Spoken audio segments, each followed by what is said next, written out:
Let me just check this. Maximum, and then 1. So your corporation is basically your government, your local government at least, and your friends can help you out. It's basically that's the just social safety net is your friends helping you out.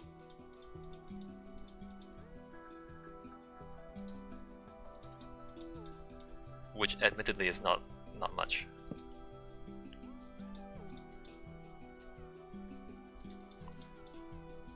My point being that EVE isn't especially useful for real world economy. No, it's a model. It's a model queue. It's a model to allow you to understand one part of it. I mean, the real world economy doesn't deal very well with illnesses either. I mean, that's why governments have to do healthcare. 5-3. It's because the free market doesn't deal very well with healthcare.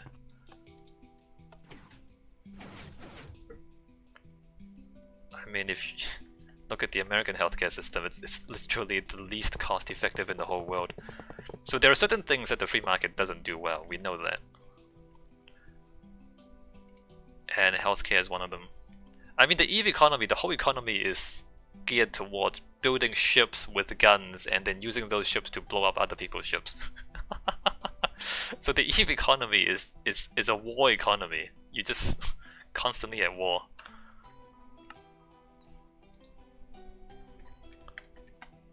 It's not a good model for a real-world economy.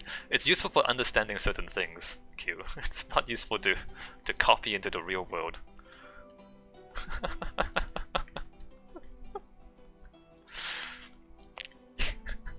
It's actually quite funny, because you look at the EVE market, like everything is either a warship or a weapon or ammunition. Or like bases with guns on it. Like the whole thing is just a giant arms market.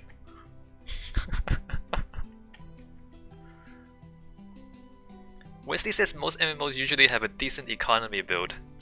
Yeah, although a lot of MMOs... Yes.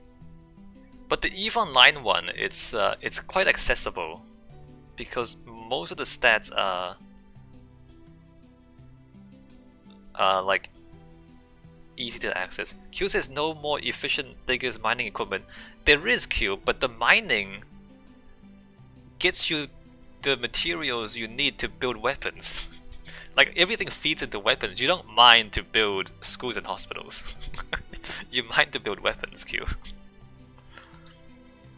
So the mining is part of the weapons industry.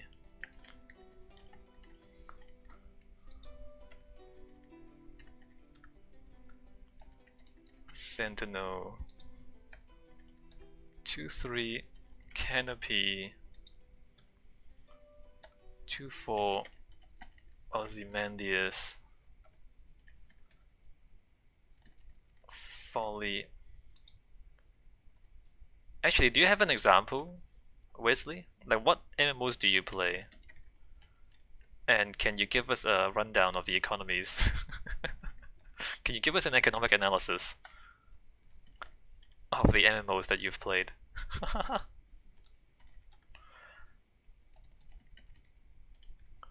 I've played Elder Scrolls Online. Like it has guilds, and it has like you can like have shops. But the economy system in EVE Online is like it's not easy to get stats on it. Like you just have a shop. Each shop is kind of isolated. You have to manually look at, like you have to manually go to all the cities and look at all the shops to compare prices. So the economy is just not very. It's not easy to automate, I guess. Let's see, RuneScape, but honestly the economy is amazing. It even has charts showing drops and rises in prices. Okay, that's... EVE has similar things. So RuneScape has a decent economy, it says. Where's the...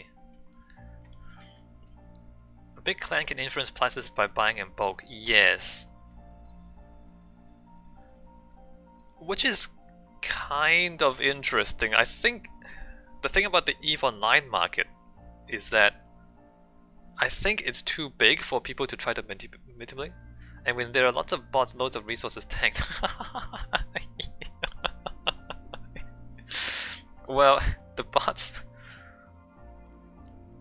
I don't know, Wesley. It sounds like it's a little bit vulnerable to manipulation, the RuneScape market, the way you describe it. When new things come out, a lot of old things get influenced. Yeah. 4-2, oops. 4-2 Solace. 4-3 Dune. It's vulnerable but in a good way. I mean, yeah. It responds to changes, but I guess what I'm trying to say, Wesley, is that yeah, it does, but then it is being influenced by things that the game developers are adding to the game, which doesn't happen that often in the real world. It's like, I mean, the game developer is basically like a god. Here is a new, completely new element for you to mine, and then it's like, so it's kind of strange to try to think about that in the real world. Whereas EVE Online, I mean, you could criticize EVE Online for not being all that innovative because it's kind of just the same stuff over and over again. But one of the consequences of that is the way it balances out makes sense. Q says the parallel could be new technology in the real world, like coal being supplanted by wind power. Yeah, Q, that's true. I was thinking about that too. But it's very rare. It's very rare. Like, that happens once every few hundred years, Q. Like if new things get invented in the real world, yeah, Wesley. But things like that happen very rarely and much more slowly in the real world. Like, before coal, it was whale oil.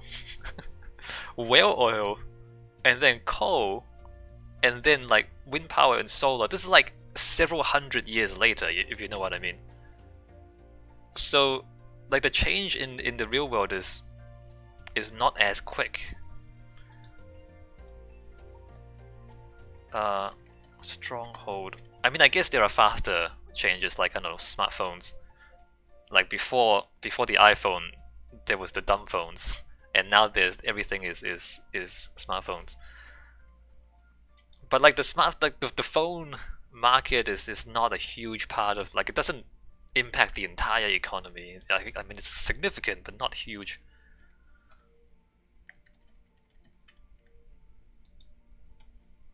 Five to Twin Town. 5-3 Mush.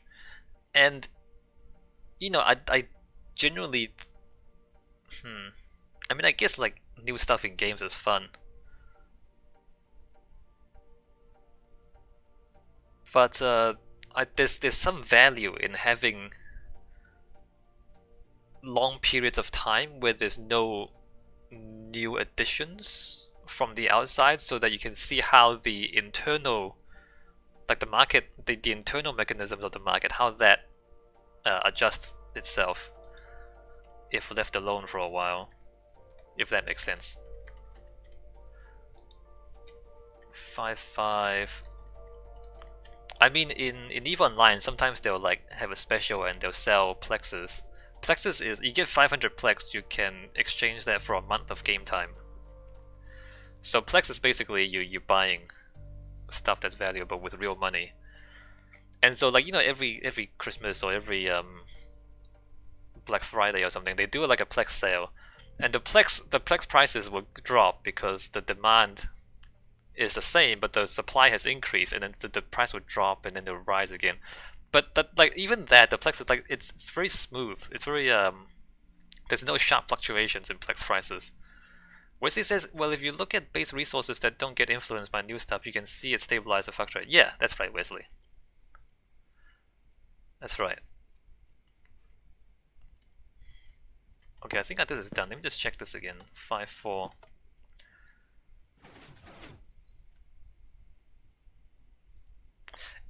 so interesting. I'm just thinking, it's possible to teach economics using video games now. Like, imagine you go to economics class, they tell you to play EVE Online for like 10 hours. You learned item flipping and merging through the economy. Yeah, yeah, right. So like if you anticipate the price will rise, then you just buy stuff and then sell stuff later on.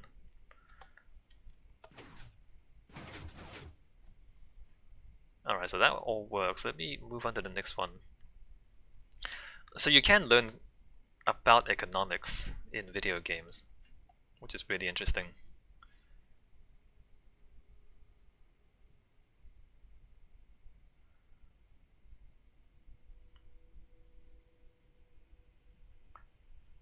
But the thing is, like, you can kind of see how the trade wars are not gonna work if you know stuff like this.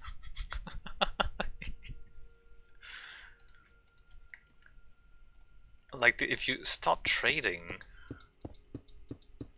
that makes it worse for you, because it's like, basically it's like a guy in EVE Online saying, alright, I don't want to buy minerals anymore, I'm gonna mine my own minerals.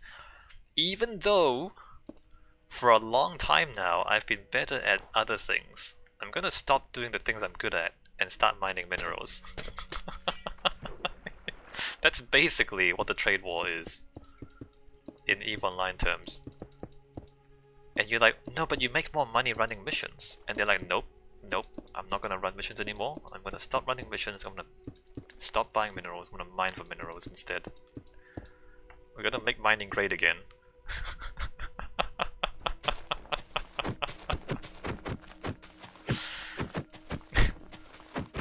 And you're like, no, but you lose money that way.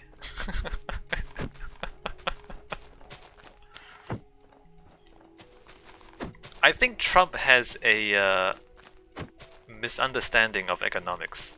I don't think he understands how free market economics works.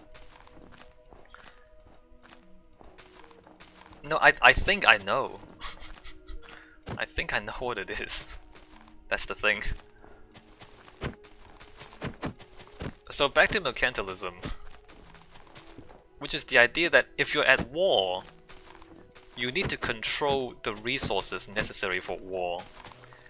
And the United States have done this with oil for a long time, right? So the United States don't treat oil as a free market commodity because they go to war to secure oil supplies for themselves. And this sort of logic makes sense if you expect to be at war and you expect to need the oil for war. Whenever you're preparing for war, then free market economics doesn't make sense anymore because you expect other people not to trade with you, right? You expect that once the fighting starts, nobody's gonna want to trade with you.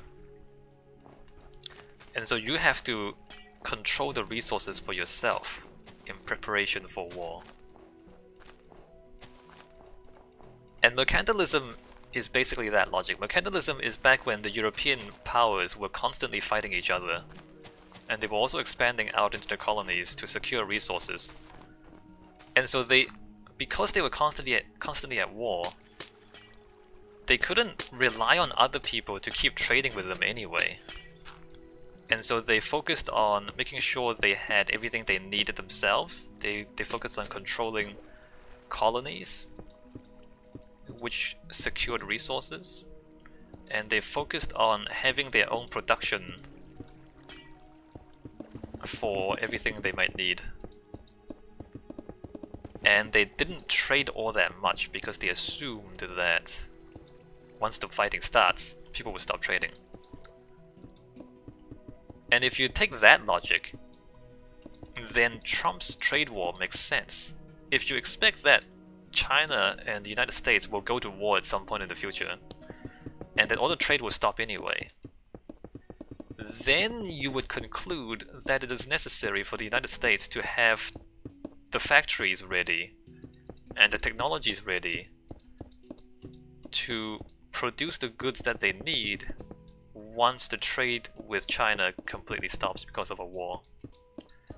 And Trump actually has said stuff like this along those lines. He talks about national security concerns. He talks about like the trade deficit with China in the context of national security. And that actually makes sense if you make the assumption that they are preparing for war. So Trump wants to go to war with the world. I don't know if he wants to. I mean, like the Americans do have a significant, like the Pentagon is influential, right, in the United States. And also the military-industrial complex is influential.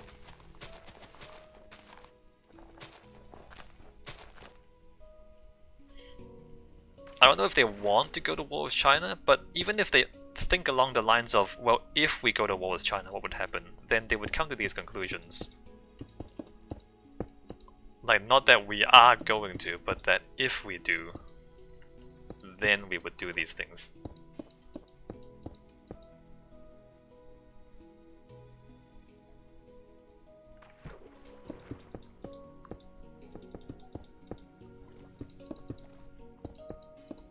The problem is that Bush was known to be influenced by the gun manufacturers. Yeah. Maybe Trump is too as possible. I mean, it's not that difficult in America, right? You just give some campaign donations.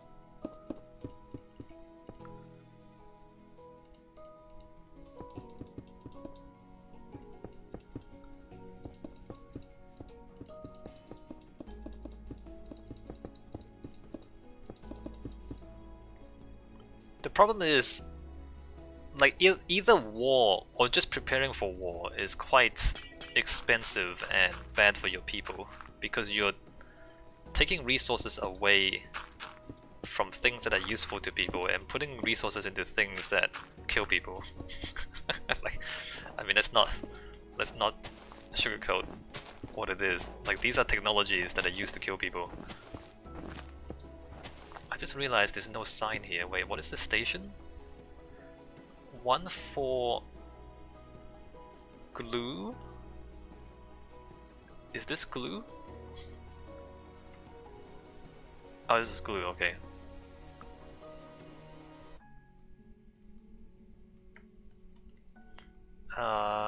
Let me put a sign here before I forget what this is. 1 for glue. I've got the Wikipedia article for Mercantilism open. So, let me read this bit. So, according to Austrian lawyer and scholar Philipp Wilhelm von Hornig, he outlines a number of tenets of mercantilism. So that every, quote, that every little bit of a country's soil be utilized for agriculture, mining, or manufacturing. So maximizing output, that all raw materials found in a country to be used in domestic manufacture, since finished goods have a higher value than raw materials. So refusing to sell raw materials to other people, and instead using all the raw materials for manufacturing and then selling the manufactured goods to other people. So if you remember our previous discussion of EVE Online, you will note that this is not correct if you are bad at manufacturing. If you're bad at manufacturing, you would make more money just selling the raw materials than if you try to manufacture. But anyway, mercantilism is not about free market. Okay, next one is that a large working population be encouraged. Remember, this is back before the Industrial Revolution, so that a country's output is basically its physical labor. You need people to do physical labor. You didn't have machines, right, before the Industrial Revolution. That all exports of gold and silver be prohibited, and all domestic money be kept in circulation. So this was also back before they understood how money works. because gold and silver is essentially their money, they believed that they would be richer if they just held on to all the money.